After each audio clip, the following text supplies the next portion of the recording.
తాకట్టులో ఉన్న బంగారాన్ని విడిపించి ఆ రోజున్న మార్కెట్ ధర కట్టి మిగిలిన డబ్బును మీకు అందిస్తుంది ఎస్వీఎస్ గోల్డ్.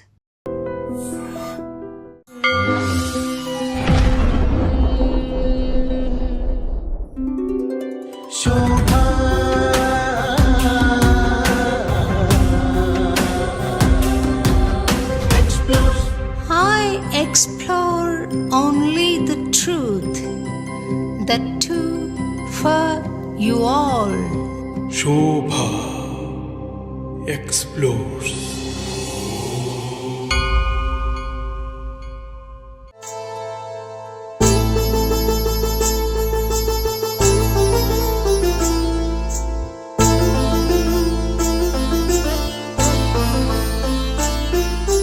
కలిగే నీదే నాకు కైవల్యం. అమ్మా, మీ పాద పద్మాలకు భక్తిపూర్వక నమస్కృతులు తల్లి. నారాయణ నారాయణ అమ్మవారి ఆశీస్సులు.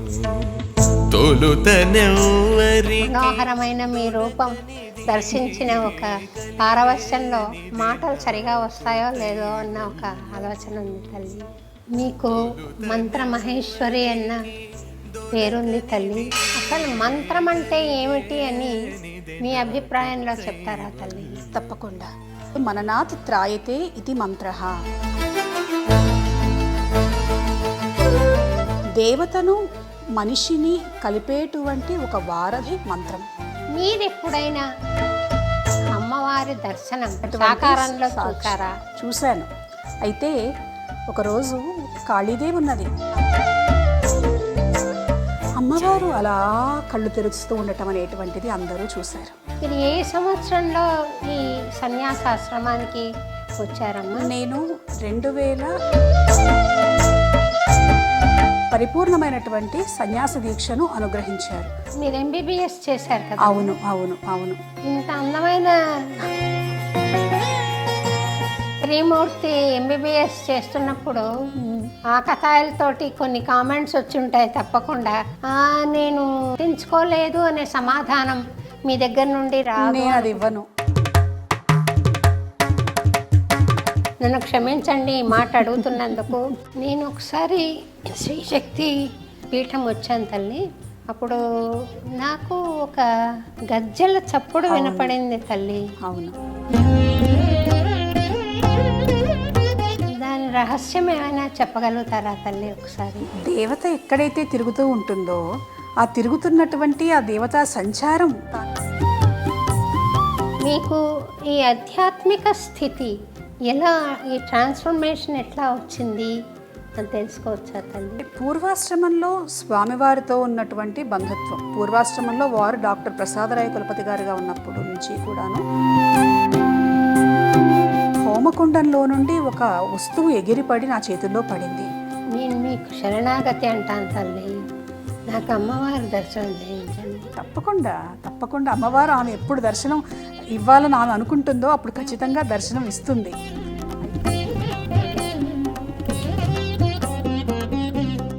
అమ్మా, మీ పాద పద్మాలకు భక్తిపూర్వక నమస్కృతులు తల్లి. నారాయణ నారాయణ అమ్మవారి ఆశీస్సులు.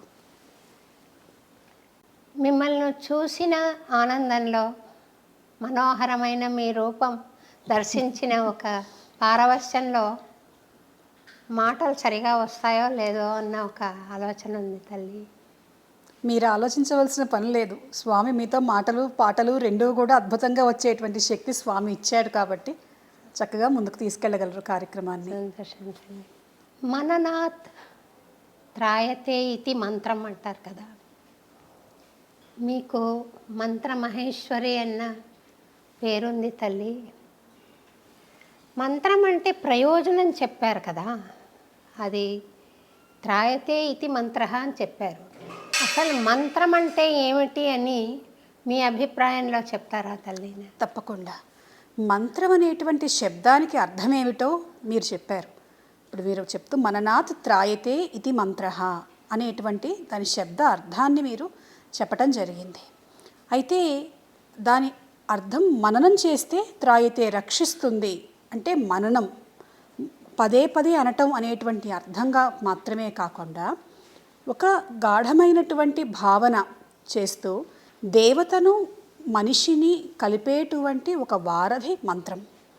ముఖ్యంగా ఏమిటి అని అంటే మనకి స్తోత్రాలున్నాయి, శ్లోకాలున్నాయి, అలాగే రకరకాల పూజలున్నాయి, వ్రతాలున్నాయి. కానీ వీటన్నిటికంటే కూడాను మంత్రానికి ఉన్నటువంటి స్థానం చాలా ప్రత్యేకంగా కనిపిస్తూ ఉన్నది. మామూలుగా ఇప్పుడు ఈ చెప్పినటువంటి క్రతువుల్లో కూడా మనకు మంత్రాలు వినిపిస్తాయి. క్రతువు చేసేటువంటి క్రియా మంత్రాలు, దేవతకు నేను పుష్పాలు సమర్పిస్తున్నాను లేదా ఒక అర్ఘ్యం సమర్పిస్తున్నాను, ఇది కూడా ఒక మంత్రంగానే భావిస్తాం, క్రియా మంత్రం పూజలో చేసేటువంటిది. అలా కాకుండా కామ్యము నిష్కామము రెంటికి కూడాను మంత్రాలు చెప్పబడ్డాయి. అంటే ఎటువంటి కోరిక లేకుండా పరమేశ్వర స్వరూపంగా ఆ మంత్రాన్ని భావించటం. అంటే ఒక్క మాటలో చెప్పాలి అని అంటే శబ్ద స్వరూపమైనటువంటి దేవతాత్మక చైతన్యం మంత్రం. రూపం మనకు కనిపిస్తుంది, అదే దేవత శబ్దాకృతిని తీసుకుంటే అది మంత్రం. అలా సాక్షాత్తు దేవతను మనం అక్షరాలతో చేసేటువంటి స్మరణ మంత్రం.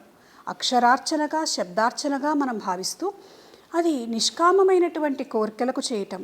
అంటే నిష్కామమైనటువంటి కోరికలు ఏముంటాయి అని అంటే మోక్షం పొందాలనేటువంటిది కూడా ఒక కోరికే, కాకపోతే అది లౌకికమైనటువంటి వ్యవహారం కాదు. కాబట్టి అటువంటి మోక్ష మార్గానికి చేసేటువంటి మంత్రములు ఉన్నాయి.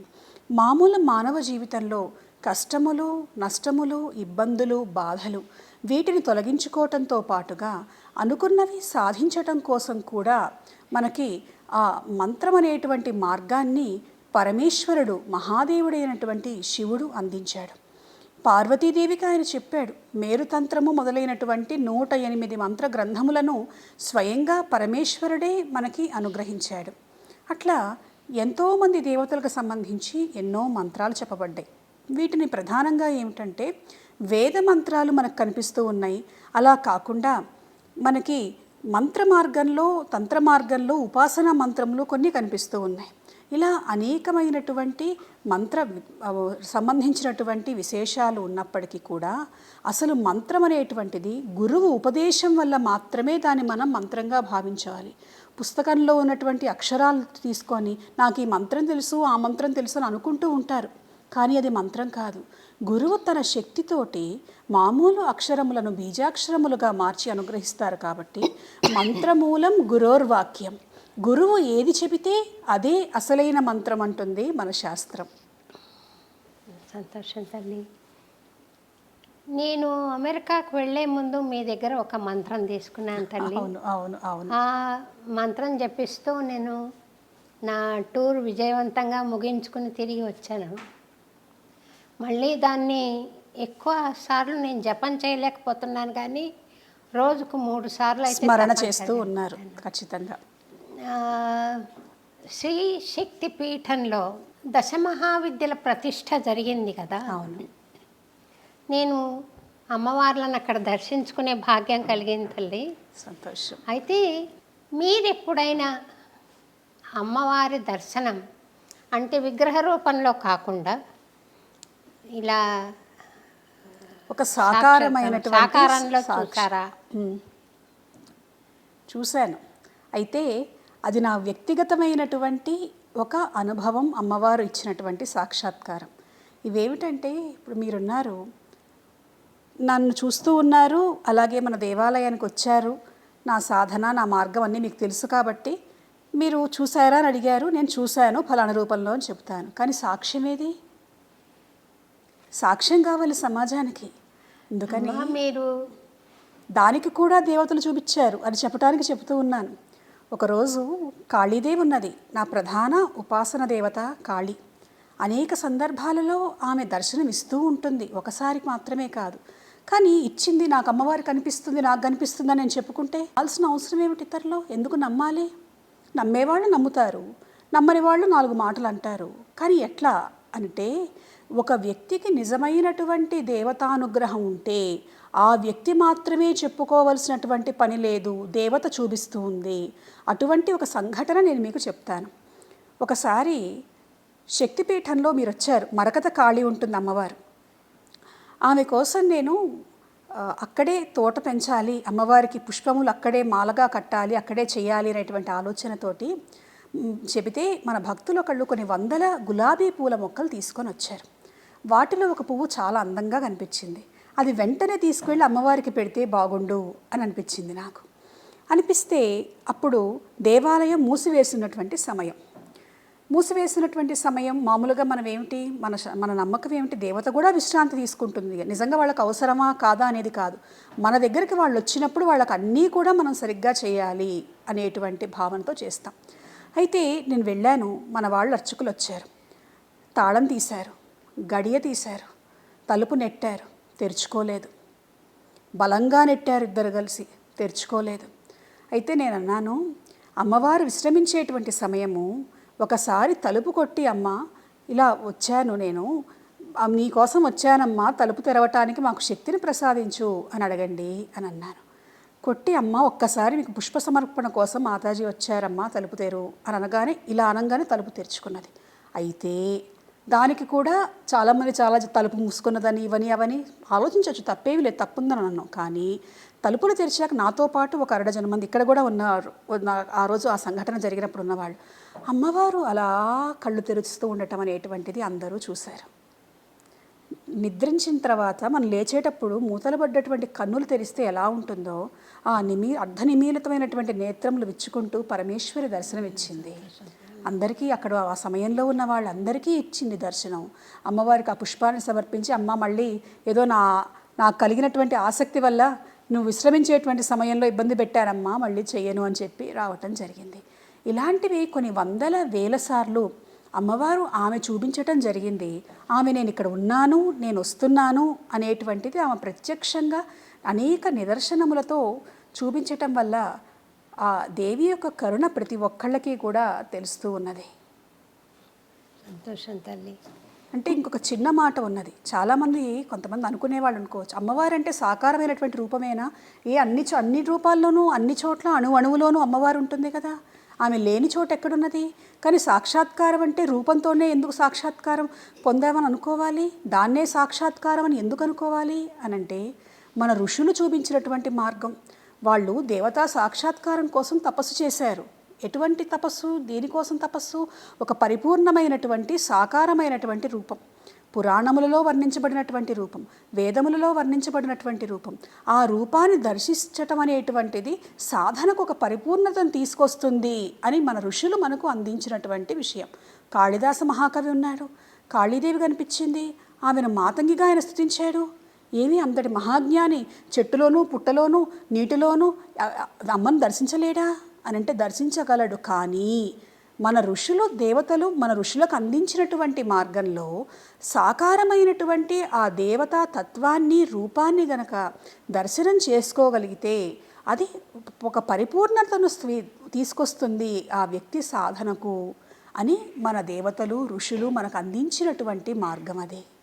రామకృష్ణ పరమహంస కూడా కాళికాదేవితో మాట్లాడేవారని, ఏదైనా ప్రశ్న ఆయనను అడిగితే అమ్మని అడిగి చెప్తాను అని ఆమెను దర్శించి ఆమెను అడిగి చెప్పేవారని అవును వింటానమ్మా. అవును. రెండోది, రామకృష్ణ పరమహంస స్వామి అర్చించిన అమ్మవారి విగ్రహం స్వామివారి వద్దకు వచ్చింది అన్న విషయం నేను తెలుసుకున్నాను. అది మీరు చూసారా తల్లి? స్వామివారు చెప్తారు దానికి, మీకు ఈసారి సావధానంగా కుదిరినప్పుడు. అయితే స్వామివారు వారి దగ్గర ఉన్నటువంటి వచ్చినటువంటి కాళీ విగ్రహాన్ని రామకృష్ణ పరమహంస కూడా వచ్చి అంటే శరీరాన్ని విడిచిపెట్టిన తర్వాత సూక్ష్మ రూపంలో వచ్చి అర్చించినట్లుగా స్వామివారు దర్శించి ఆ అనుభూతిని, ఆ దర్శనాన్ని వారు మనకి అందించడం జరిగింది. మీరు ఆ విగ్రహాన్ని చూసాము, అందరం చూసాము. గుంటూరులో అక్కడ కాళీపీఠంలో ప్రతిష్ఠించారు స్వామివారు, అక్కడ చూడటం అనేటువంటిది జరిగింది. ఎక్కడుంది స్వామి? గుంటూరులో ఉన్నది. గుంటూరులో అమ్మవారు వచ్చినటువంటి కాళీ రూపము. మీ పూర్వాశ్రమ సంబంధంగా ప్రశ్నలు అడగవచ్చు? తప్పకుండా అడగండి. మీరు ఏ సంవత్సరంలో ఈ సన్యాసాశ్రమానికి వచ్చారమ్మా? నేను 2012వ సంవత్సరంలో స్వామివారు మొట్టమొదటిసారిగా ఈ సాధనా మార్గంలో నా ఆశ్రమాన్ని మలుచుకున్నటువంటి సమయంలో మొట్టమొదటగా యోగిని దీక్ష ద్వారా అనుగ్రహించారు. 2017లో పరిపూర్ణమైనటువంటి సన్యాస దీక్షను అనుగ్రహించారు. అంటే చాలా పరీక్షలు చేసి అన్నిట్లోనూ నేను ఉత్తీర్ణురాలయ్యాను అని వారు భావించి అన్నీ చూసిన తర్వాతే ఆ దీక్షనివ్వటం అనేటువంటిది జరిగింది. మీరు ఎంబీబీఎస్ చేశారు కదా, అవును అవును అవును. ఇంత అందమైన స్త్రీమూర్తి ఎంబీబీఎస్ చేస్తున్నప్పుడు ఆకతాయిలతోటి కొన్ని కామెంట్స్ వచ్చి ఉంటాయి తప్పకుండా. నన్ను క్షమించండి ఈ మాట అడుగుతున్నందుకు. ఎందుకు అడుగుతున్నానంటే, ఇటువంటి సమస్యను ఎదుర్కొనే యువతులు ఈ మాట విని, యువకులు కూడా విని ప్రేరణ పొంది ఎలా దాన్ని హ్యాండిల్ చేయాలి అనే ఉద్దేశం వాళ్ళకు కూడా కలుగుతుంది అని నేను అనుకుంటున్నాను. నేను పట్టించుకోలేదు అనే సమాధానం మీ దగ్గర నుండి నేను అది ఇవ్వను, అటువంటి సమాధానం నేను అసలు ఇవ్వను. అది ప్రశ్నకు సమాధానం దాటివేసినట్టు అవుతుంది. అందులో మీరు అన్నారు ఒక మాట, యువతీ యువకులకి ఎలా దాన్ని మనం డీల్ చేసుకోవాలో కూడా చెప్పాలి అనేటువంటిది. ఒకటి, ఎప్పుడూ కూడాను నేను ఒక సిద్ధాంతాన్ని నమ్ముతాను. రోడ్డు మీద ఒక యాక్సిడెంట్ జరుగుతుంది అని అంటే మనం సరిగ్గానే వెళ్తున్నాం, కానీ అవతల వాళ్ళు కూడా సరిగ్గా రావాలి. ఒక్కోసారి ఇద్దరి చేతుల్లోనూ ఉండవు. Accidents they happen. అలానే ఇలాంటి కొన్ని సంఘటనలు ఈ కారణం వల్ల జరుగుతుంది, ఆ కారణం వల్ల జరుగుతుంది అని విశ్లేషణ మనం చేయలేం. ఆ వయస్సు అనే మాట కూడా అనలేం. ఇవాళ సమాజాన్ని మనం చూస్తూ ఉంటే స్త్రీల పట్ల, యువతుల పట్ల జరుగుతున్నటువంటి అనేక సంఘటనలను కనుక మనం చూస్తూ ఉంటే, ఇదిగో ఇది వయస్సు కారణం, లేదా ఈ ఫలానా దాని ప్రభావం పడటం కారణం అనేటువంటి కారణాల విశ్లేషణ కనుక చేస్తే ఒక్కొక్కరి అభిప్రాయం ఒక్కొక్క రకంగా ఉంటుంది. కానీ వీటన్నిటికీ కూడా నేను చెప్పేటువంటి మాట ఏమిటి అని అంటే, ముందుగా ప్రతి వ్యక్తి కూడాను తన చుట్టూ తాను ఒక పరిమితిని ఏర్పాటు చేసుకోవాలి. ఆ పరిమితిని తాను దాటకూడదు, అవతల వాళ్ళని దాటనివ్వకూడదు. మన కట్టుబాట్లు, మన సంప్రదాయం ఇదే మనకు నేర్పించింది. ఉదాహరణకి మన సంప్రదాయంలో ఏమిటి, స్త్రీల గురించి మనం మాట్లాడుకుంటూ ఉన్నాం. ముఖ్యంగా చిన్నతనం నుంచి, ఒక సంవత్సరం నిండిన అమ్మాయి దగ్గర నుంచి దేవతగా భావించి పూజ చేయండి అని ఉన్నది. అంటే ఆ శరీరం దేవతకు సంబంధించినటువంటిది. ఆ ప్రతి మనిషిలోనూ దేవతను చూడమని చెప్పేటువంటి సంప్రదాయం మనది. కానీ కంటికి కనిపించదే, మానవ రూపమే కనిపిస్తుంది. ఆలోచనలు వస్తాయి, కొన్నిసార్లు మనం నియంత్రించుకోలేము. ఆ భావావేశంలో చేయకూడనటువంటి సంఘటనలు జరుగుతాయి. కనుక మనం వీలైనంత వరకు మన పరిమితులలో మనం ఉంటూ ఇతరులకు కూడా ఆ పరిమితులను విధించవలసినటువంటి అవసరం ఉన్నది సమాజంలో. అటువంటి జాగ్రత్తలు తీసుకుంటూ, జాగ్రత్తలు తీసుకున్నా కొన్ని జరుగుతున్నాయండి అని అంటే ఇంకొంత జాగ్రత్త తీసుకోమని చెప్తూ ఉంటాం. ఎదుటి వ్యక్తితోటి ఏది ఎంతవరకు మాట్లాడాలో, ఏది ఎంతవరకు పంచుకోవాలో అంతవరకే పంచుకోవాలి. పరిమితులకు మించినటువంటి అవకాశం ఎవరికైనా ఇచ్చినా కొన్నిసార్లు ఇవ్వకుండా కూడా ఇటువంటివి జరుగుతూ ఉంటాయి. అయితే పరమేశ్వరి యొక్క కృప, దేవత యొక్క అనుగ్రహాన్ని చిన్నతనం నుండి కూడా పొందటం మొదలు పెడితే, దేవతా స్మరణ చేయటం మొదలు పెడితే, కొంత మన మనస్సు, గాయత్రిలో చెప్పినట్లుగా ధియోయోనః ప్రచోదయాత్, మన మనస్సు మీద మనకు నియంత్రణ వస్తుంది. మన ఆలోచనను మనం నియంత్రించుకోగలుగుతాము, ఆ పరిమితులను మనం ఏర్పాటు చేసుకోగలుగుతాము, ఇటువంటి సమస్యలను అధిగమించగలుగుతాము. అలా పరమేశ్వరి దేవతలు ఇంతకుముందు యుగాలలో లాగా వచ్చి శంఖచక్రాలు పట్టుకొని విష్ణుమూర్తి రావటం ఇట్లాంటివి ఉండకపోవచ్చు, శూలాన్ని పట్టుకొని అమ్మవారు రాకపోవచ్చు. కానీ వాళ్ళు చేయవలసినటువంటి పని మాత్రం చేస్తారు, ఏదో ఒక రూపంలో చేస్తారు. చట్టం ద్వారా కొన్నిసార్లు చేయొచ్చు, కొన్నిసార్లు మరొక రూపంలో చేయొచ్చు. కనుక మన జాగ్రత్తలలో మనం ఉండటం, పరమేశ్వరి యొక్క సహాయాన్ని తీసుకోవటం చెయ్యాలి మనం. బాగుంది తల్లి, మంచి సమాధానం ఇచ్చారు, మంచి సమస్య పరిష్కారం కూడా సూచించారు. అయితే నేను ఆలోచన చేసేది ఏమిటంటే, వాసవి కన్యకా పరమేశ్వరి, ఆమె సాక్షాత్తు అమ్మవారి స్వరూపమే కదా. ఆమె ఎంత పవిత్రంగా ఉండి ఉంటుంది, కానీ ఆమె ఎదుర్కొన్న సమస్య ఎటువంటిది, ఆమె దగ్ధమైపోవాల్సి వచ్చింది కదా. అవును, అనే బాధ కలుగుతుంది తల్లి. అనేకులు ఆమె మాత్రమే కాదు, ఆ స్థితిని అనేక మంది మహారాణులు ఎదుర్కొన్నారు, అనేక మంది స్త్రీమూర్తులు మన చరిత్రలో ఎదుర్కొన్నారు. చెప్పండి. కలికాలం కదా తల్లి. అవును, మనసు అనేక కల్మషాలు కలిగి ఉంటుంది. అటువంటప్పుడు ఎంత పవిత్రత అయినా కూడా ఎదుర్కోవాల్సిన కొన్ని సమస్యలు వస్తాయేమో కదా. అవును, ఖచ్చితంగా వస్తాయి. నేను ఇందాక మీతో ఒక మాట అన్నాను, ఒకసారి అన్ని జాగ్రత్తలు మనం తీసుకొని మన వైపు ఎటువంటిది లేకపోయినా కూడా ఇతరుల వైపు నుండి హాని అనేటువంటిది జరగవచ్చు. ముఖ్యంగా మీరు మహిళలు, స్త్రీల పట్ల జరుగుతున్నటువంటి ఆ కన్యకా పరమేశ్వరి యొక్క వాసవి జీవితంలో జరిగినటువంటి విషయాన్ని మీరు ప్రస్తావన చేశారు. చూడండి, మనం ధర్మం కనుక చూస్తూ ఉంటే కృతయుగము, త్రేతాయుగము, ద్వాపరయుగము, కలియుగము, ఒక్కొక్క యుగంలో కూడా ధర్మస్వరూపం మారుతూ ఉన్నది. ధర్మం 4 పాదాల నుండి 3, 3 నుండి 2, 2 నుంచి 1కి వచ్చింది. ఆ రావటం అనేది ఎలా కనిపిస్తున్నది అనంటే మిగిలినటువంటి అకృత్యాలతో పాటుగా మహిళల గౌరవం అనేటువంటిది కూడా తగ్గుతూ వస్తూ ఉన్నది. ఒక కృతయుగంలో కంటే త్రేతాయుగంలో సీతాదేవి అనుభవించినటువంటివన్నీ మనకు తెలిసినటువంటివే. ఆ తర్వాత ద్వాపర యుగంలో ద్రౌపది ఏం అనుభవించిందో మనకు తెలిసినటువంటిదే. కలియుగంలో ఏం జరుగుతున్నదో తెలిసినటువంటిదే. అంటే అధర్మం పెచ్చువిరినప్పుడు అది ప్రధానంగా మహిళల మీద కూడా దాని ప్రభావం కనిపిస్తున్నది. అయితే ఇదేదో మనం సర్ది చెప్పుకునేటువంటి సమాధానమే తప్ప సంతృప్తినిచ్చేటువంటి సమాధానం కాదు. దేవతలు ఏం చేస్తున్నారు, వాళ్ళు చూడట్లేదా? వాళ్ళ ముందు అన్యాయాలు జరుగుతుంటే వాళ్ళు మాట్లాడరేమి అనంటే ప్రతి యుగానికి ఒక ధర్మము, ఒక న్యాయము ఉన్నది. ఈ రోజున న్యాయదేవతగా, ధర్మదేవతగా ఆమె చేయవలసినటువంటి పని ఆమె చేస్తూ ఉన్నది. రక్షక భట వ్యవస్థను ఆ రక్షక భటను మనకి ఏర్పాటు చేసుకోవటం జరిగింది. అయితే ద్రౌపది సంఘటన జరిగినప్పుడు అక్కడ ఎవరూ లేరా రక్షించటానికి? కృష్ణుడు పరిగెత్తుకుంటూ వచ్చేంత వరకు ఎవరూ రక్షించలేని స్థితిలో ఉన్నారా? అంటే కొన్నిసార్లు అనివార్యమైనటువంటివి, ఎవరూ తప్పించలేనటువంటివి జరుగుతూ ఉంటాయి.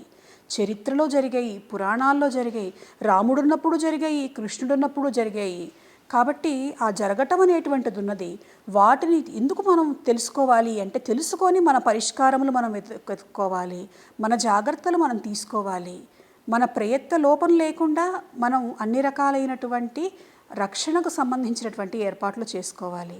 వాటితో పాటుగా వీటి నుంచి కూడా తప్పించుకోవాలి అనంటే దేవతానుగ్రహం పరిపూర్ణంగా ఉండవలసిందే. దేవతానుగ్రహం ఉంటే ఇటువంటివి కొంత జరగకుండా ఉండేటువంటి అవకాశం చాలా ఎక్కువగా కనిపిస్తూ ఉంటుంది. నేను ఒకసారి శ్రీశక్తి పీఠం వచ్చాను తల్లి, రాధాష్టమి సందర్భంగా. అవును. ఒక ప్రోగ్రాం కూడా చేయడం జరిగింది. ఉదయం ధ్యానం చేస్తారు స్వామివారు కూడా, మీరు ధ్యానంలో కూర్చుంటారు. అప్పుడు నాకు ఒక గజ్జల చప్పుడు వినపడింది తల్లి. అవును. నేను మన శ్రీకాంత్ తోటి కూడా చెప్పాను, ఇట్లా వినపడుతుంది అని. రమణని పిలిచి అడిగాను, నీకు కూడా వినపడుతుందా అంటే, నేను వచ్చిన దగ్గర నుండి వినపడుతూనే ఉందమ్మా అన్నాడు వాడు. దాని రహస్యం ఏమైనా చెప్పగలుగుతారా తల్లి ఒకసారి? దేవత ఎక్కడైతే తిరుగుతూ ఉంటుందో ఆ తిరుగుతున్నటువంటి ఆ దేవతా సంచారం తాను అక్కడ ఉన్నాను అని ఇతరులకు తెలియజేయాలి, తన దగ్గరకు వచ్చినటువంటి భక్తులకు చెప్పాలి అని అనుకున్నప్పుడు ఇటువంటి సంఘటనలు జరుగుతూ ఉంటాయి. అందరికీ వినిపిస్తుందా అంటే ఎవరికి వినిపించాలని ఆమె అనుకుంటుందో రాధాదేవి, ఆమె వాళ్లకు మాత్రమే వినిపించేటట్లుగా చేస్తుంది. ఎందుకనంటే మీరు గజ్జల చప్పుడు అని చెప్పినట్లుగా ప్రతి సంవత్సరం కూడా అక్కడ ధ్యానం చేసేటువంటి వాళ్ళు, అలాగే రాధాదేవి మాత్రమే కాదు, కాళీ, వారాహి, ప్రత్యంగిర వాళ్ళ పూజలు చేసేటువంటి వాళ్ళు, హోమాలు చేసేటువంటి వాళ్లకు అక్కడ దేవత దర్శనం ఇవ్వటము, స్వప్న రూపంలో దర్శనం ఇవ్వటము, లేదా గజ్జల చప్పుడు రావటము, ఇట్లాంటివి జరుగుతూ ఉంటాయి. అంటే దేవత తాను అక్కడ ఉన్నాను, నేను అనుగ్రహిస్తున్నాను మిమ్మల్ని ఇక్కడ వచ్చినందుకు అని ఆ భక్తుల మనస్సుకు సంతృప్తి కలిగించేటువంటి సూచన. ఎందుకంటే దేవతలు కనిపిస్తారా, మాట్లాడతారా అంటే యుగధర్మం ప్రకారం కొంత అసాధ్యం. అంత తపస్సు చేయగలిగితే, వాళ్ళని మెప్పించేంత తపస్సు చేయగలిగితే కనిపిస్తారు, మాట్లాడతారు. కానీ ఆ స్థితి రాకుండా మనం చేస్తున్న పూజలు ఏమైపోతున్నాయి అనేటువంటి ఆ అభద్రతా భావన కలగకుండా అప్పుడప్పుడు ఇటువంటి సూచనలు వాళ్ళు ఇస్తూ ఉంటారు. అయితే మీరంటే కొంచెం ఎక్కువ ఇష్టం కాబట్టి దేవతలకి కొంచెం తొందరగా మీకు అనుభూతిని అక్కడ వాళ్ళు అందించారు. సంతోషం తల్లి, మీ మనసులో నాకు స్థానం ఉంటే అమ్మవారి అనుగ్రహం ఉన్నట్టే తల్లి. ఆమె మనసులో ఉన్నది నా మనసులో తప్పకుండా ఎప్పుడూ ఉంటుంది. సంతోషం తల్లి. తర్వాత మీకు ఈ ఆధ్యాత్మిక స్థితి ఎలా, ఈ ట్రాన్స్ఫర్మేషన్ ఎట్లా వచ్చింది అని తెలుసుకోవచ్చా తల్లి? మొదటి నుంచి ఉన్న విషయమేనా, లేకపోతే మీరు హఠాత్తుగా జరిగిన పరిణామమా ఇది? అంటే పూర్వాశ్రమంలో స్వామివారితో ఉన్నటువంటి బంధుత్వం, పూర్వాశ్రమంలో వారు డాక్టర్ ప్రసాదరాయ కులపతి గారుగా ఉన్నప్పుడు నుంచి కూడాను కుటుంబపరమైనటువంటి బంధుత్వం ఉండటము, స్వామివారు అప్పటి నుంచే వారి దర్శనానికి వెళ్ళటం కావచ్చు, తర్వాత వారు సన్యసించి కుర్తాళ పీఠాధిపతులైన తర్వాత కావచ్చు, చిన్నతనం నుండే వారి దగ్గర వారి దర్శనం పొందటము. అలాగే వారు నా 16వ ఏట నాకు మొట్టమొదటిసారి మంత్రోపదేశం చేశారు, కాళీ మంత్రోపదేశం. ఆ చేయటంతో అనేకమైనటువంటి అనుభూతులు రావటం, ఆ సాధన అనేటువంటిది కొనసాగించటం జరిగింది. నేను మెడిసిన్ చేస్తూ ఉన్నా కూడాను అటు ప్యారలల్గా చదువు ఇటు సాధన రెండూ కూడా చేయటం జరిగింది. ఆ మెడిసిన్ అయిపోయిన తర్వాత ఒకనాడు శ్రావణ పూర్ణిమ నాటి రాత్రి జరిగినటువంటి భైరవ దర్శనం సాక్షాత్కారం మరింతగా నా జీవితాన్ని ప్రభావితం చేసి పూర్తిగా నా జీవన గమనాన్ని మార్చివేసి ఈ వైరాగ్య భావనలు నింపి జీవితాన్ని ఇటువైపుకు తీసుకురావటం జరిగింది. అయితే ఒక 24 ఏళ్ళ అమ్మాయి నాకు దేవుడు కనిపించాడు అందుకని నేను సన్యాసం తీసుకుంటున్నాను అంటే నమ్మే సమాజం కాదు. ఎందుకు నమ్మాలి అని అనుకోవచ్చు. సమాజంలో ఎట్లా ఉంటుంది అని అంటే, నమ్మితే ఆ దేవత మీద మరింత భక్తి కలుగుతుంది, నమ్మకపోతే మనిషిని నిందిస్తుంది. నమ్మించవలసినటువంటి అవసరం ఉన్నదా అని అంటే నాకు ఆ స్థితిలో అప్పుడున్నటువంటి పరిస్థితిలో అనిపించింది. నేను వెళ్ళి మా గురువుగారు స్వామివారిని అడిగాను, స్వామివారు కొంతమంది నమ్ముతున్నారండి, కొంతమంది నమ్మినట్టుగా ఉంటున్నారండి, మరి కొంతమంది మనసులో రకరకాలుగా అనుకుంటున్నారండి, ఎట్లాగా అని అంటే వారు మాట అన్నారు, నీకు సాక్షాత్కరించింది దర్శనమిచ్చింది మంత్రం చెప్పింది భైరవుడు, నువ్వు వెళ్ళి భైరవుణ్ణే అడుగు అని అన్నారు. అంటే ఆ కాలభైరవుణ్ణి ప్రార్థించడం జరిగింది. పూర్ణిమ తర్వాత అమావాస్య వచ్చింది 15 రోజులకి. హోమం చేస్తూ ఉన్నటువంటి సమయంలో అక్కడ అందరి మధ్యలో కూడాను స్వామివారు అన్నారు, నువ్వు భైరవుణ్ణి అడిగావు కదా, ఆయన సమాధానం ఇస్తున్నాడు చూడు అన్నారు.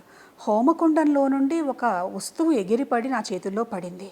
అదేమిటి అని అంటే రుద్రాక్ష చూడు అన్నారు. ఒక మట్టి ముద్దలాగా ఉన్నది, దాన్నంతా కడిగితే దానిలో నుండి ఒక ఏకముఖి రుద్రాక్ష వచ్చింది. అట్లా అటు అలౌకికమైనటువంటి అనుభూతులు, ఇటు లౌకికంగా దేవతలు నిత్యము నాతో ఉంటున్నారు అనేటువంటి వారి అనుగ్రహ సూచనల వల్ల లౌకికమైనటువంటి విషయ వ్యవహారాల పట్ల పూర్తిగా ఆసక్తి నశించిపోయింది. రోజులో 15 గంటలు 20 గంటలు హోమాలు చేయటము, యజ్ఞాలు చేయటము, ధ్యానం చేయటము, వీటితోటి నా జీవితం అంతా ముందుకు వెళ్తూ వస్తూ ఉంది. ఒకానొక సందర్భంలో అయితే బృందావనానికి వెళ్ళిపోయి ఉందాము, అక్కడ దేవతా సాధన చేస్తూ ఉండిపోదాము అని అనుకుంటే మా గురువుగారు స్వామివారు అంగీకరించలేదు. దేవతలు మనల్ని అనుగ్రహించినప్పుడు, వాళ్ళు అనుగ్రహించినటువంటి ఒక అనుగ్రహాన్ని మనకి ఇచ్చినప్పుడు అది మన వరకు మనం పరిమితం చేసుకోకూడదు. మనకు వీలైనంత వరకు 10 మందికి అయితే 10 మందికి, 100 మంది అయితే 100 మందికి, 1000 మంది అయితే 1000 మందికి, 1,00,000 మంది అయితే 1,00,000 మందికి ఆ అనుగ్రహ స్వరూపాన్ని మనం చూపించగలగాలి. ఆ దేవతా సామ్రాజ్యంలోకి వాళ్ళందరినీ అడుగు పెట్టించగలగాలి. దేవతల పని మనం చెయ్యాలి అని చెప్పటం వల్ల ఆ ఆలోచన విరమించుకోవటం, ఇక్కడ శ్రీశక్తిపీఠ బాధ్యతలు స్వీకరించటం అనేటువంటిది జరిగింది. నేను మీకు శరణాగతి అంటాను తల్లి, నాకు అమ్మవారి దర్శనం చేయించండి. తప్పకుండా అమ్మవారు ఆమె ఎప్పుడు దర్శనం ఇవ్వాలని ఆమె అనుకుంటుందో అప్పుడు ఖచ్చితంగా దర్శనం ఇస్తుంది. అయితే ఇప్పుడు మీరు ఒక మాట అన్నారు చూడండి, రాధాష్టమి రోజు వచ్చినప్పుడు ఆమె గజ్జల చప్పుడు వినిపించింది అని. అది మీరు కోరుకుంటే ఆమె ఇవ్వలేదు, ఆమె ఇవ్వదలుచుకుంది, ఇచ్చింది. అట్లాగే అమ్మవారిని అడగండి, అడిగితే ఆమె ఖచ్చితంగా దర్శనం ఇస్తుంది, ఇవ్వకుండా ఉండదు. అమ్మ కదా, పిలిచిన వెంటనే పరిగెత్తుకుంటూ వస్తుంది. ఏ రూపంలో వస్తుందనేది నిర్ణయం ఆమెకు వదిలేద్దాము. నా బ్రతుకంతా స్వామివారిని పాడాను తల్లి, ఇంకోటి తెలియదు. అవును. కానీ స్వామి భగవాన్ మానుష రూపేణ అనే అనుభూతిని ఇచ్చారు తప్ప ఒక శూన్యస్థితి కలుగుతుంది పాడుతున్నప్పుడు, అది తప్ప నేను ఫ్లెష్ అండ్ బ్లడ్లో చూడలేకపోయాను స్వామిని ఇంతవరకు. మీరు ఏ స్థితి అయితే పొందారో, మీరు అన్నటువంటి మాట ఆ రకంగా చూసినటువంటి వాళ్ళు కూడా ఆ స్థితి పొందలేరు. మీరు మీ కీర్తనల ద్వారా ఒక పరిపూర్ణమైనటువంటి మనస్థితిని, అక్కడ ఏమీ లేనటువంటి స్థితి, నిజంగా స్వామి ఆయన ఒక ఆకృతి మన కోసం ధరించాడు. నిరాకారమైనటువంటి నిశ్శబ్దమైనటువంటి స్థితిలో పరమేశ్వరుడు ఎలా ఉండటానికి ఇష్టపడతాడో ఆ స్థితిని, ఆ భావనను మీకు అందించాడు. అయితే మీరు సాకారమైనటువంటి రూపంలో దర్శనం కలిగితే బాగుండు అని అనుకుంటున్నారు కాబట్టి స్వామికి నివేదిద్దాం. కలియుగ ప్రత్యక్ష దైవం వెంకటేశ్వరుడు, మీతో ఇన్ని జయించుకున్నటువంటి ఆయన తప్పకుండా ఆయన అనుకుంటే అది కూడా ఇస్తాడు. ఆయనను బాలాజీ అంటారు కదమ్మా, అవును అమ్మవారి అవును అవును స్వరూపమే అవును ఆయన. బాలా త్రిపుర సుందరి స్వరూపంగా చెప్పారు బాలాజీ అని. మీకు కలిగిన అనుభూతి ఏంటి తల్లి స్వామిని చూసినప్పుడు? స్వామిని చూసినప్పుడు ఎవరికైనా ఒకటే అనుభూతి కలుగుతుంది, మిగిలిన ప్రపంచం ఏది గుర్తుకురాదు, స్వామి మనము అంతే. ఆ దివ్య మంగళ స్వరూపుడు అయినటువంటి వెంకటేశ్వరుడు కలియుగ ప్రత్యక్ష దైవం. ఆయన నారాయణుడు. ఆయన యొక్క స్త్రీ స్వరూపమైనటువంటి నారాయణి కాళీ నా ఉపాసనా దేవత కనుక ఇద్దరికీ కూడా నేను అభేదం భావిస్తూ ఉంటాం. అప్పుడప్పుడు మేము అమ్మవారికి కాళీదేవికి కృష్ణ అలంకారం కూడా చేస్తూ ఉంటాం, కృష్ణ కాళిగా. కృష్ణుడి యొక్క జీవిత కథలలో బృందావనంలో కృష్ణుడు కాళీ రూపాన్ని ధరించినటువంటి సంఘటనలు మనకు కనిపిస్తూ ఉన్నాయి. అట్లా ఇద్దరూ ఒకటే అనేటువంటి భావనతో మనం ఆరాధన చేయటం అనేటువంటిది ఉన్నది. స్వామి రాసిన పాటల్లో కూడా ఆ అనుబంధం కనపడుతుందమ్మా. దుర్గాదేవి కాళికాదేవి కృష్ణుడు. అవును, నారాయణుడు పద్మనాభ సహోదరి, ఆమె నారాయణి. అమ్మవారు మీకు సాక్షాత్కారం చేసినప్పుడు, సాక్షాత్కారం అయినప్పుడు ఈ లోకం ఇంత అశాంతితో కూడుకోకుండా కొంత ప్లెజెంట్గా ఉండడానికి మీరు ఆమె అనుగ్రహం కోరుతూ ఉంటారని నేను ఎప్పుడు నేను ఏ కార్యక్రమం చేసినా, ఏ పూజ చేసినా అభిషేకం, లోకశాంతి, లోక కళ్యాణం. అయితే ఇక్కడ ఒక్క విషయం మనం గ్రహించవలసినటువంటిది ఉన్నది. అమ్మవారు కనుక వస్తే మొత్తం శాంతిమయంగా ఉంటుంది, గొడవలు ఉండవు, యుద్ధాలు ఉండవు అని అనుకుంటాం, బాగానే ఉన్నది. కానీ దేవతలు నిజరూపాలలో ఉన్నప్పుడు కృతయుగంలో చూడండి, లేదా దేవీ భాగవతం అమ్మవారికి సంబంధించినటువంటి చరిత్రలో చూడండి, రక్తబీజుడు కావచ్చు, మహిషాసుడు కావచ్చు, శుంభనిశుంభులు కావచ్చు, అమ్మవారు సాక్షాత్కరించి నువ్వు మారాలి, మారకపోతే నేను సంహరిస్తానన్నా కూడా మారలేదు. అంటే దేవత కంటి ఎదురకుండా ప్రత్యక్షంగా నిలబడ్డా కూడా చెడ్డవాడు మారలేడు, మారలేకపోవచ్చు అనేటువంటిది మన పురాణ వాంగ్మయం మనకు అందించింది.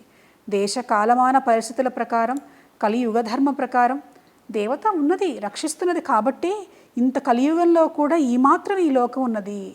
మన కోవిడ్ వచ్చినప్పుడు కావచ్చు, లేదా భూకంపాలు వచ్చినప్పుడు కావచ్చు, సునామీ వచ్చినప్పుడు కావచ్చు, ఎంతో జరగవలసినటువంటిది కొద్దిపాటి దాంతో పోయింది దేవతా అనుగ్రహం ఉండటం వల్లే.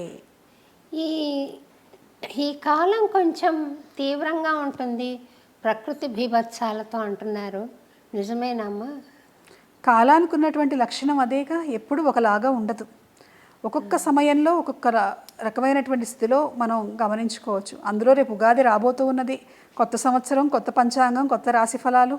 దానికి ముందు 3వ తారీఖున గ్రహణం రాబోతూ ఉన్నది. కొంచెం గ్రహణం వచ్చినటువంటి సమయంలో ఏంటంటే అశాంతి కొంత ఉంటుంటుంది. అందుకనే గ్రహణ సమయంలో చేసేటువంటి ప్రత్యేక మంత్రాలు కొన్ని చెప్పారు. రాహుకేతువులు సూర్యచంద్రులకు సంబంధించినటువంటి స్థితులలో ఈ గ్రహణాలు ఏర్పడతాయి. ఈ రాహుకేతువులు తామస శక్తులు కాబట్టి ఆ అసుర శక్తులు విజృంభించేటువంటి సమయంలో కొంతమంది ప్రత్యేకమైనటువంటి దేవతలను కనుక ఆరాధన చేస్తే ఆ తామస శక్తి ఏదైతే చెడు ప్రభావం, దుష్ప్రభావం ఏదైతే ఉంటుందో అది మన మీద పడకుండా ఉంటుంది అని మంత్రశాస్త్రంలో అందుకు సంబంధించినటువంటి మంత్రాలు కూడా కొన్ని చెప్పారు, ప్రత్యేకమైనటువంటివి. అంటే ఒకటి మనం చెప్పుకుంటుంటాం, prevention is better than cure అని. అందుకు మార్గాలు అన్నీ మా మహర్షులు మనకు అందించారు. కాకపోతే చేయగలగాలి, చేయాలి. చేసేవాళ్ళు తక్కువ అవుతున్నారు, ఆ మంత్రశక్తి తక్కువ అవుతూ ఉన్నది. అందువల్ల దుష్ఫలితాలు, దుష్ప్రభావాలు, విపరీత పరిస్థితులను మనం ఎక్కువగా చూస్తూ ఉంటున్నాం సమాజంలో. బీజాక్షర ఉపాసన ఉంది కదా అమ్మ, అది ఎవరైనా చేయవచ్చా? ఉపదేశం పొందిన వాళ్ళే? ఉపదేశం పొందితేనే అది బీజాక్షరం అవుతుంది. మంత్రమూలం గురోర్వాక్యం. గురువు మనకి ఏది మంత్రంగా అనుగ్రహిస్తే అదే మంత్రం. బీజాక్షరాలు లేనటువంటి మంత్రాలు ఉన్నాయి. మంత్రం అంటే సాధారణంగా కొన్ని బీజాక్షరాలు దేవతా పేరు ఉంటుంది, కానీ దేవతా పేరు లేనటువంటి మంత్రాలు ఉన్నాయి, రకరకాలుగా ఉన్నాయి. గురువు ఏది ఉపదేశిస్తే అది చేసుకోవచ్చు. అయితే ఆ ఉపదేశం అనేటువంటిది అందరికీ గురువులు చేస్తారా, అందరూ అర్హులేనా అనేటువంటిది ప్రశ్న అక్కడ ఉదయిస్తుంది. అందరూ బీజాక్షరాలు చేయకూడదు అన్నదానికి ఏమిటనంటే, ఉపదేశం లేకుండా చేయకూడదు అని ఒక అర్థం తీసుకోవచ్చు, మరొక అర్థం అందరికీ అన్నీ ఉపదేశించకూడదు అని ఒక అర్థము తీసుకోవచ్చు. కానీ మన సంప్రదాయంలో మా గురువుగారు చెప్పినటువంటి విధానంలో ప్రతి ఒక్కరికి కూడాను, స్త్రీలు కావచ్చు, పురుషులు కావచ్చు, ఎవరైనా కావచ్చు, దేవతను మంత్రమార్గంలో ఆరాధించేటువంటి అర్హత ప్రతి ఒక్కరికి కూడాను ఉన్నది. ఒకటే నా దగ్గరకు చాలామంది వచ్చి అడుగుతారు, ఏమన్నా నియమాలు ఉన్నాయా? భక్తి, శ్రద్ధ అదే ప్రధానమైనటువంటి నియమము. కనుక మంత్రోపదేశం కనుక పొందితే ఖచ్చితంగా బీజాక్షరాలు, ఇప్పుడు బీజం అంటే ఏమిటి? మూలం. ఆ బీజాక్షరము అలాగే మూలమంత్రం అని అంటారు కొంత చెప్పేటప్పుడు. ఆ బీజం అంటే ఏమిటి? మూలం, సీడ్. దాని నుంచే చెట్టు ఎట్లా అయితే వస్తుందో ఆ దేవతకు, ఆ మంత్రానికి అది మూలమైనటువంటి విత్తనం. అది ఆ శక్తి అందులో ఉన్నది. కాబట్టి గురువు ఉపదేశం కనుక ఉంటే అందరూ చేసుకోవచ్చు. సగటు మనిషి ఉన్నాడు కదమ్మా, అతను భగవత్ స్వరూపాన్ని ఆస్వాదించగలగాలి అంటే స్టెప్ 1, స్టెప్ 2, స్టెప్ 3, స్టెప్ 4 అని ఇలా సాధనలు ఏమైనా ఉన్నాయి. ఇప్పుడు మనకి మానవ జీవితంలో చెప్తున్నప్పుడు మామూలుగా బాల్యము, యవ్వనావస్థ, తర్వాత బ్రహ్మచర్యము, తర్వాత గృహస్థాశ్రమము, ఆ తర్వాత వానప్రస్థము, ఆ తర్వాత తురీయాశ్రమము, ఇలా రకరకాలైనటువంటి స్టెప్స్ మన వాళ్ళు ఆల్రెడీ చెప్పటం జరిగింది. అంటే ఒక్కొక్క వయస్సు వల్ల కావచ్చు, అనుభవం వల్ల కావచ్చు, చుట్టుపక్కల ఉన్నటువంటి పరిస్థితుల వల్ల కావచ్చు, మనిషి యొక్క మనస్థితి మారుతూ ఉంటుంది. చిన్నప్పుడు అమ్మ తప్ప ప్రపంచంలో ఇంకేం తెలియకపోవచ్చు. కొన్నాళ్ళు అయిన తర్వాత స్నేహితులు, ఆ వివాహం అయ్యాక భార్య లేదా భర్త, ఆ తర్వాత సంతానం కలిగితే వాళ్ళ పట్ల, ఇంకో తరం గనక వస్తే వాళ్ళ పట్ల. అంటే మనిషి యొక్క జీవితంలో ఆ ఆలోచించేటువంటి మనస్సు, చుట్టూ తిరిగేటువంటి భావనలు ఒకరి దగ్గర నుండి ఒకరి దగ్గరికి వెళ్తూ ఉంటాయి. కానీ ఇష్టదేవత అంటే చాలామందికి ఒకరే ఉండొచ్చు, పుట్టిన దగ్గర నుంచి చివరి వరకు. లేదా కొంతమందికి అప్పుడప్పుడు మారచ్చు, దేవత రూపం మారచ్చు, కానీ ఇష్టదేవత అనేటువంటిది ప్రతి వ్యక్తి జీవితంలో ఉండటం జరుగుతుంది. అయితే ఆ దేవతను దేనికోసం పూజిస్తారు? మామూలుగా దేవతలు మీకు ఏ కష్టాలు తీర్చరు, ఏ బాధలు తీర్చరంటే అసలు గుడికన్నా వెళ్తారా ఎవరైనా? అనుమానమే, సందేహమే. దేవతలను ఏంటంటే ఎప్పుడైతే మన కష్టాలు, మన బాధలు తీరుస్తారో ఒక నమ్మకం ఏర్పడుతుంది. అంటే దేవతా శక్తి మనల్ని రక్షిస్తున్నది, మనం అడిగింది చేస్తున్నది, మనం అడిగినటువంటి పనులు దేవతలు చేస్తున్నారు అని అంటే మనం చేసేవి కూడా వాళ్ళు చూస్తూ ఉన్నారు. కాబట్టి ధర్మబద్ధంగా వారికి ఇష్టం వచ్చినట్లుగా మనం నడవాలి అనేటువంటి ఆలోచన మనుషుల్లో పెంపొందుతుంది. తర్వాత దేవతాత్మకమైనటువంటి చైతన్యం వల్ల వారు ఆ మార్గాన్ని అనేటువంటిది ఎంచుకుంటారు. అయితే మీరు చెప్పినట్లుగా వైరాగ్యం అందరికీ కలగకపోవచ్చు. కొంతమందికి కొన్ని సంఘటనల వల్ల, కొన్ని బాధల వల్ల తాత్కాలికంగా కలగచ్చు. ప్రసూతి వైరాగ్యం, శ్మశాన వైరాగ్యం ఇట్లాంటి మాటలు కూడా మనం వింటూ ఉంటాం. అయితే నిలబడటం కొంత కష్టం, కానీ దేవతను స్మరించటం, అది కష్టం తొలగటం కోసమైనా కావచ్చు, ఇష్టమైనది కావాలైనా కావచ్చు, దేవతను స్మరించటం మాత్రం చేస్తే చాలు. ఈ యుగంలో అది చేసిన దేవత అనుగ్రహం పరిపూర్ణంగా లభిస్తుంది. కృష్ణతత్వాన్ని స్వామి అర్థం చేసుకున్నట్టుగా ఇంకెవరైనా చేసుకున్నారా అనిపించే విధంగా రాశారు పాటలు స్వామి. మీరు బృందావనం వెళ్ళడం జరిగిందా తల్లి? అనేక సార్లు వెళ్ళినప్పుడు ఎప్పుడూ కూడా తిరిగి రావాలి అని అనిపించదు. అదొక ప్రేమమయమైనటువంటి, ఒక సొంత ఇల్లు అనేటువంటి భావన కలిగించేటువంటి గొప్ప ధామము బృందావన ధామము. బృందావనం అక్కడ బృందావనానికి కనుక వెళ్తే ప్రేమ యొక్క శక్తి ఎలా ఉంటుందో, అసలైనటువంటి ప్రేమతత్వం ఎలా ఉంటుందో ప్రతి ఒక్కరూ కూడా అనుభూతి చెందవచ్చు. అక్కడ నిరంతరం మనకి రాధానామం వినిపిస్తూ ఉంటుంది. పలకరించుకోవాలన్నా రాధే రాధే అని పలకరించుకుంటారు అక్కడ వాళ్ళు. మనం చిన్న చిన్న సందుల్లో వెళ్తూ ఉంటే ఆటోల వాళ్ళు, రిక్షాల వాళ్ళు హార్న్ కొట్టరు, రాధే రాధే అంటారు. అంటే ప్రతిదానికి కూడాను అమ్మవారి నామస్మరణ చేయటం అనేటువంటిది అక్కడ మనం బృందావనంలో గమనించవచ్చు. కాబట్టి ఆ బృందావనంలో రాధాకృష్ణుల దర్శనం, వాళ్ళు తిరిగినటువంటి చోట్లు, అంతేకాక నేను బృందావనాన్ని విడిచిపెట్టి ఒక అడుగు కూడా వేయను అని అన్నాడు కృష్ణుడు. ఇవాల్టికి కూడా రాధాకృష్ణులు అక్కడ సంచరిస్తూ ఉంటారు అని చెప్తారు. నిధువన్ను, సేవాకుంజ్ మొదలైనటువంటి చోట్లకైతే కొన్ని చోట్ల రాత్రిపూట తలుపులు వేసేస్తారు. 7:30-8 దాటిన తర్వాత ఎవరు వెళ్ళరు. ఒకవేళ ఎవరైనా తెలియక వెళితే వాళ్ళు మరణించటమో లేదా పిచ్చివాళ్ళు అవటమో జరుగుతుంది. ఎందుకని అనంటే దేవతలు స్వయంగా దిగి వస్తారు. ఆ చైతన్యాన్ని తట్టుకునేటువంటి శక్తి మామూలు వాళ్లకు లేదు. కనుక బృందావనంలో ఇవాల్టికి కూడా రాధాకృష్ణ సంచారం ఉన్నది. వారు అక్కడ స్థిర నివాసం ఏర్పరచుకున్నారు అని అంటారు అక్కడ ఉన్నటువంటి వారు. మీరు అక్కడ కృష్ణుడిని చూడగలిగారా తల్లి దర్శనం? నాకు కృష్ణుడి కంటే రాధాదేవి మీద భక్తి ఎక్కువ. రాధాదేవి మీకు దర్శనం అయి ఉంటారు కదా అక్కడ. అక్కడ అని నేను చెప్పలేను, కానీ ఆమె దర్శనం ఇవ్వదలుచుకున్నప్పుడు ఇచ్చింది. మీకు ఎలా అయితే మొట్టమొదటిగా మొన్న ఆమె అందల చప్పుడును రవళిని ఎలా అయితే వినిపించిందో, అట్లనే ఆమె ఒకానొక సమయంలో దేవి దర్శనమిచ్చింది, రాధాదేవి. అవునమ్మా. నేను ఒకసారి అనుకోకుండా ఆశ్రమానికి వచ్చానమ్మా. వచ్చి శ్రీకాంత్ గారితో మాట్లాడుతుంటే అమ్మగారు రిటైర్ అయిపోయారు ఈ రోజుకి, ఇంకా రావడానికి వీలు పడదు అని చెప్పారు. అప్పుడు రాధా గురించిన ప్రసక్తి మాట్లాడుకుంటున్నాం అనమాట. అమ్మ నీ దయ నా పైన ఉంటే అమ్మ ఇప్పుడు రావాలి, నేను చూడాలి, మాట్లాడాలి అనుకున్నా.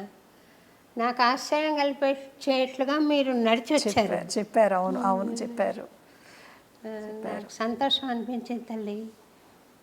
రాధాకృష్ణులు ఏంటంటే, మిగిలినటువంటి దేవతలు మనం పూజలు లేదా అభిషేకాలు, మంత్రములు, స్తోత్రములు వాటిని ప్రధానంగా చేసుకొని ఆరాధన చేయటం ఉంటుంది. కానీ రాధాకృష్ణుల దగ్గరకు వచ్చేటప్పటికి మన భావన చాలా ప్రధానమైనటువంటిది. మధురమైనటువంటి భక్తి భావన, ప్రేమ భావనతో పిలిస్తే చాలా త్వరగా పరిగెత్తుకుంటూ వస్తారు వాళ్ళిద్దరూ కూడాను. రాధాదేవిని అయితే మహాభావస్వరూపిణి అనేటువంటి పేరుతో పిలిచారు. ఆ దేవి మన మనస్సుతోటి ఆ దేవిని ఆరాధిస్తే చాలు, మన మనస్సంతా పరమేశ్వరి ఆమె తత్వంతో నింపేస్తుంది. ఆవిడ వచ్చి కొలువై ఉంటుంది రాధాదేవి. అన్నమాచార్యుల వారు కూడా చాలా కీర్తనలు రాధాకృష్ణుల మీద రాసిన సంకీర్తనలు ఉన్నాయి. రాధా మాధవ రతి చరితమితి, అవును, ఇటువంటివి రాధ మీద రాసిన అష్టపదులు పోలిన పాటలు ఉన్నాయి. అదొక ప్రత్యేకమైనటువంటి ప్రేమ ప్రపంచం, రాధాకృష్ణ ప్రపంచం అనేటువంటిది. మామూలు సామాన్యుల భావనకు అందనటువంటిది. కామాన్ని మించినటువంటి, కామానికి చోటు లేనటువంటి ప్రేమ ఉంటుంది అని నిరూపించారు రాధాకృష్ణులు. మన్మధుడు కూడా ఓడిపోయాడు ఒకానొక సందర్భంలో. మామూలుగా రాసక్రీడ అనగానే అందరూ రకరకాల అర్థాలు తీసుకుంటూ ఉంటారు. భావనలో ఒక సంఘటన చెప్తారు. ఏమిటి అనంటే, రాసు జరగబోతూ ఉంటే దేవతలందరూ వెళ్ళి చూద్దాము పైన దివ్యలోకాల నుండి అనుకుంటే, మన్మధుడు అన్నట్ట కామం లేనటువంటి రాస మండలి ఎలా ఉంటుంది, నేను అక్కడ వాళ్ళలో ఆ కామశక్తిని ప్రవేశపెడతాను అని అంటే ఆ విషయం కృష్ణుడికి తెలిసింది. అది సాధ్యపడదు, అసాధ్యము అని అన్నాడు. కానీ మన్మధుడు పట్టు విడవకుండా వచ్చాడు అక్కడికి. అప్పుడు రాధాదేవి ఆమె తన సఖి అయినటువంటి లలితను పిలిచింది. ఆమె అక్కడ ఉంచున్నది. మన్మధుడు వేస్తున్నటువంటి బాణాలు మొత్తం ఈమెకు తాకి కింద పడిపోయినాయి. అలా మన్మధుడు ఆ మదనుడిని సైతం మోహింపజేశాడు కృష్ణుడు రాధాదేవి కాబట్టి ఆమె మదనమోహిని అయినది, ఆయన మదనమోహనుడు అయ్యాడు. వాళ్ళతో పాటు ఉన్నటువంటి ఏ ఒక్క గోపిక మీద కానీ, రాధాకృష్ణుల మీద కానీ ఆ మన్మధుడి యొక్క బాణాలు కూడా పనిచేయనటువంటి స్థితి. అటువంటి ఒక మహత్తరమైనటువంటి భావ స్వరూపమైనటువంటి మహాస్థితి బృందావనంలో రాధాకృష్ణుల యొక్క తత్వానికి సంబంధించిన స్థితి. మీతో మాట్లాడుతుంటే నాకు రాధాదేవితో మాట్లాడుతున్నాను అన్న అనుభూతి కలుగుతుంది. ఎందుకంటారు అంటే, నేను చాలా కాలం తర్వాత రాధానామాన్ని ఎన్నిసార్లు స్మరిస్తూ ఉన్నాను. నాకు రాధానామాన్ని కనుక స్మరిస్తే నా ఆలోచన ఆగిపోతుంది, నా మాట ఆగిపోతుంది, మనస్సు శరీరము ఒక పారవస్య స్థితిలోకి వెళ్ళిపోతాయి పరమేశ్వరి అయినటువంటి రాధా స్మరణ చేస్తూ ఉంటే. అందుకని నేను కొంచెం జాగ్రత్తగా ఉంటాను అమ్మవారి నామాన్ని ఉపయోగించేటప్పుడు. ఈ క్షణంలో మీతో మాట్లాడుతూ ఉన్నా కూడా ఆ పరమేశ్వరి యొక్క ప్రేమ తరంగాలు, ఆ దేవి యొక్క తత్వం అంతా అణువణువున నిండి ఉందా అనేటువంటి భావన కలుగుతూ ఉన్నది. అదే మీ మీద ప్రతిబింబిస్తూ ఉన్నది. తల్లి, ఎన్నో అడగాలనుందమ్మా. మీరు ఒకసారి అన్నమయపురం దయచేస్తే తప్పకుండా తప్పకుండా తప్పకుండా ఒక పార్ట్ 2 కింద మళ్ళీ తప్పకుండా చేద్దాం. ఈసారి నేను ఖచ్చితంగా నేను ఇంకా కొన్ని ప్రశ్నలు అడిగి మిమ్మల్ని వేధించడం ఎందుకు అమ్మ, విశ్రాంతి. మీరు అడిగితే నాకు ఎప్పుడూ సంతోషమే. ఎందుకనంటే సమాజ హితం కోసం మీరు ఈ కార్యక్రమాన్ని చేస్తూ ఉన్నారు. స్వామికి మీ జీవితాన్ని మీరు అంకితం చేశారు. అది ప్రతి ఒక్కళ్ళకి కూడాను చాలా ఆదర్శనీయమైనటువంటి స్థితి. మామూలుగా మనకి ఆ కాలంలో ఫలానా వాళ్ళు ఉన్నారు, ఈ కాలంలో ఫలానా వాళ్ళు ఉన్నారు, వాళ్ళు మనకు స్ఫూర్తి అని అనుకోవచ్చు. కానీ ఈ కాలంలో ఆధ్యాత్మిక రంగంలో దేవతాత్మకమైనటువంటి ఆ అనుగ్రహాన్ని పొందే వాళ్ళందరికీ కూడాను మీరు ఒక స్ఫూర్తిగా నేను భావిస్తూ ఉంటాను. ఎందుకంటే భక్తి అంటే ఏదో కాసిన పూలు పెట్టడము, కాసిన పండ్లు పెట్టడము, కాసిన నైవేద్యం పెట్టడం కాదు. మన జీవితాన్ని ఒక పుష్పంగా మార్చి స్వామి పద్మాలకు అంకితం చేయాలి అనేటువంటిది మాటల్లో కాదు, చేతల్లో చేసి చూపించారు మీరు. చాలా అద్భుతమైనటువంటి ఆ కరుణను స్వామి మీకు అందించాడు. ఇంకా ఇంకా మీతో ఎన్నో చేయించుకుంటాడు పరమేశ్వరుడైనటువంటి నారాయణుడు, వెంకటేశ్వరుడు. ఇంకోటి తెలియదు తల్లి, నాకు అమ్మవారు వెంకటేశ్వర స్వామి పాదాలే నాకు తెలుసు. వాళ్ళనే నేను శ్రీ శక్తి పీఠం వచ్చినప్పుడు కూడా వరాహి అమ్మవారిలో కానీ కాళికా మాతలో కానీ నేను దర్శించాను, ఆ శక్తినే దర్శించాను. ముందు స్వామివారితో మాట్లాడాలని వచ్చాం కానీ స్వామివారు రాలా.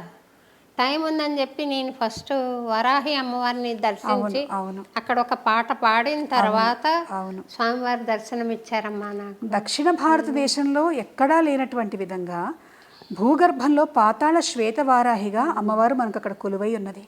ఆమె కూడా అంతే, ఎన్నో మహిమలు, ఎన్నో సంఘటనలు. కొన్నిసార్లు ఏంటంటే ఆమె చిన్నపిల్లలు చేసినటువంటి పనులు కూడా చేస్తూ ఉంటుంది. రాత్రిపూట దేవాలయం మూసేసేటప్పుడు గర్భాలయానికి ఈ కిటికీలు ఏవి ఉండవు కనుక ఏసీ ఆన్ చేసి పెడుతూ ఉంటాం. ఒకరోజు అయిపోయింది, కొంతకాలం గడిచింది దేవాలయ నిర్మాణం అయ్యాక. ఒకరోజు పొద్దున్నే అక్కడ ఆఫీసర్ వచ్చి అమ్మ మన వాళ్ళు రాత్రి ఏసీ వేసినట్టు లేరు అన్నారు. అదేమిటి ఎలా చెప్పారు మీరు అంటే, లేదమ్మా మనం పిలిచి అడగాలి అన్నారు.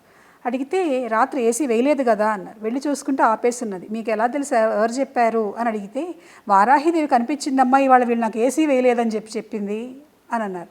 ఆమెకు ఏసీ అవసరమా అంటే, మీరు చేసేటువంటి ప్రతి సేవ నేను స్వీకరిస్తున్నాను అని చెప్పటం కోసం ఆమె చూపించినటువంటి నిదర్శనం. అమ్మవారి ప్రతిష్ట పూర్తయిన తర్వాత మర్నాడు పూజ చేయటానికి వెళ్తే తలుపులు తెరిస్తే లోపల నుంచి వచ్చినటువంటి ఆమె శక్తి వల్ల తెరిచినటువంటి వ్యక్తి ఒక 10 అడుగులు వెళ్ళి వెనకాల పడ్డాడు. అప్పుడు నేను వెళ్ళి అమ్మని అడిగానమ్మా, భయపడతారు తల్లి నీ శక్తిని చూసి, నువ్వు ఇచ్చేటువంటి అనుగ్రహం వాళ్ళకి భయపెట్టకుండా వాళ్ళ పనులు అయ్యేటి వరకు చూడమ్మా, భయపడితే కష్టం తల్లి అంటే ఆమె ప్రసన్న రూపంలో మీరు కనుక చూస్తే సాక్షాత్ ఆమె అక్కడ కూర్చొని ఉన్నట్లుగా మనకు కనిపిస్తుంది. ఒక విగ్రహాన్ని చూసినటువంటి భావన రాదు వారాహిదేవిని చూస్తే. ఆ శ్వేతమూర్తిగా అమ్మవారు దర్శనమిస్తుంది మన శ్రీశక్తి పీఠంలో. అంతేకాక తిరుమల ప్రాంతం మనకి వెంకటేశ్వరుడికి కూడా వరాహస్వామి ఆయన అనుమతిచ్చాడు అని మనకు కనిపిస్తుంది. ఆ వరాహస్వామి ఆ ఆది వరాహంగా శ్వేత వరాహస్వామిగా రావటానికి కూడా కారణం వారాహిదేవి అని మనకి పురాణ వాంగ్మయంలో కనిపిస్తూ ఉన్నది. అందుకని అక్కడ ఆ వారాహిదేవిని మనం ప్రతిష్ఠించుకున్నాం. ఇవాళ లక్షలాది మంది ప్రజలు వచ్చి అమ్మను దర్శించుకొని ఆమె అనుగ్రహాన్ని పొందుతున్నారు. చాలా సంతోషం తల్లి, మీరు ఆశీస్సులు అనుగ్రహం ఉంచండి. తప్పకుండా అంతటినీ మీ ప్రార్థనలో ఉంచి అది ఎప్పుడూ శాంతియుతంగా జరిపించండి తల్లి. అమ్మవారి ఆశీస్సులు. థ్యాంక్స్ తల్లి. నమస్కారం. And for more videos, please subscribe to iDream. Please subscribe to iDream. Please subscribe iDream. And please subscribe to iDream. For more videos, subscribe to iDream. please like, share and subscribe to the channel. Congratulations, iDream. Subscribe to iDream. Subscribe to iDream. So subscribe to iDream Media. iDream ki iDream team andarki huge congratulations. Please subscribe iDream Media. Please subscribe to iDream. Subscribe iDream. Please subscribe to iDream. iDream అంటే నా కళల channel subscribe చేసుకున్న నోరు తిరుగుతలేదు, మీరైతే గంట గుర్తు కొట్టండి. For more such videos, please subscribe to iDream. Subscribe to iDream. Please subscribe to iDream. Please subscribe iDream Media. Please do subscribe to iDream. Please subscribe to iDream Media. For best entertainment and information, please subscribe iDream. And don't forget to subscribe to iDream.